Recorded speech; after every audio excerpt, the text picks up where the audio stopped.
Assalamualaikum warahmatullahi wabarakatuh. Tepangkeun nami abdi Nadila Alimatus Sadiah. Abdi salik di kelas 11 IPA 2. Di dieu abdi bade ngadugikeun monolog tentang di rumah aja.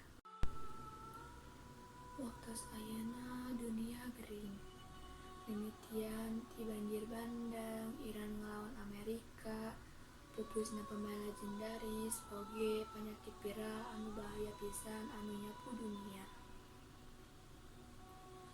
Seueur anu parantos janten korban. Naon anu kedah ku urang laksanakeun? Naha urang bakal dempe? Henteu.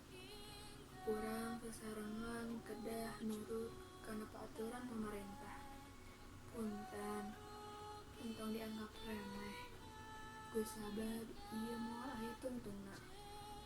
Upami henteu dimimitian tina kasadaran urang sarangan, ieu sasarengan ngalawan virus corona supados dunia ieu biasa leuwih